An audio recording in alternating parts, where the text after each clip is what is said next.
सुख भोगने की भी इच्छा रखते हैं और प्रभु की प्राप्ति की भी इच्छा हाँ, रखते कोई परेशानी नहीं है। हैं। ये कोई बात सही है। हाँ, बिल्कुल सही है। गृहस्थ धर्म में हो तो धर्मयुक्त विषयों का भगवत अर्पणमस्तु करके, धर्मयुक्त विषयों को भगवत अर्पणमस्तु करके, भगवत प्रसाद रूप सेवन करते हुए भगवान का नाम जप करते हुए चलना, यही तो पद्धति गृहस्थ धर्म की। इसमें कोई निषेध नहीं, पर धर्मयुक्त बहुत बढ़िया शब्द है कि धर्मयुक्त विषयों का सेवन करते हैं। अधर्म की क्रियाओं का त्यागी और धर्मात्मा पुरुष भजन करके भगवान को प्राप्त हो जाता है। और मुझे मुझे प्रगट सानिध्य भी चाहिए और धर्मयुक्त तो भोग भी चाहिए, ऐसा हो सकता है? अच्छा, हो जाएगा, बिल्कुल हो जाएगा। क्योंकि ये धर्ममयी जो रेखा खींच दी ना, इससे बात बन जाएगी।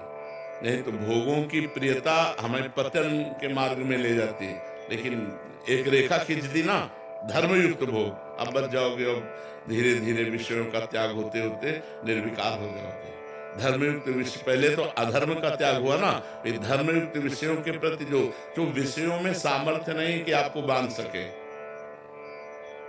कोई भी विषय ऐसा नहीं है जो आपको तृप्ति दे सके, बांध नहीं सकता आपको। थोड़ी देर के लिए आपको भुलावे में डाल सकता है। जब आप, जैसे धर्मयुक्त विषय, एक अपनी पत्नी है, अधर्मयुक्त विषय बहुत सी स्त्रियों से, तो जो बहुत सी स्त्रियों से गलत भाव करने वाला है वो कभी त्यागी नहीं हो सकता।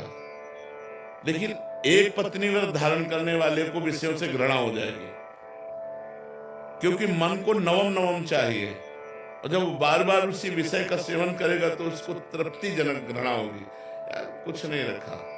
तो वो 30, 40, 35 वर्ष की अवस्था का अनुभव उसको जो आएगा, वो इतना वैराग्यवान बना देगा कि वो घर में रहते हुए सन्यासी की तरह रहेगा, त्यागी वैरागी की तरह। लेकिन जो बहुत जगह अपनी वृत्तियों को लगाता है, वो फिर नहीं, पापाचारी नहीं, धर्म से चलने वाला।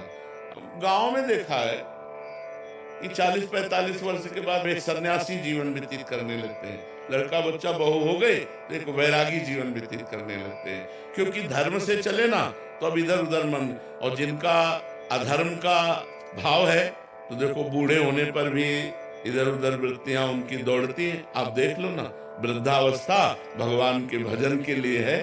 धर्म का पालन करके जो वृद्ध हुए वो भजन में जाएंगे, और जो अधर्म का आचरण करते रहे तो बुढ़ापे में भी शराब पीना, बुढ़ापे में भी गंदी बात देखना सुनना, ये सब अच्छा लगेगा, तो उनका जीवन नरकमय जीवन हो गया, वो दुर्गति को प्राप्त होंगे। तो बहुत अच्छी बात है, धर्म में विषयों का सेवन करने वाला एक दिन विषयों से वैराग्य को प्राप्त हो जाता है, ये सिद्धांत है।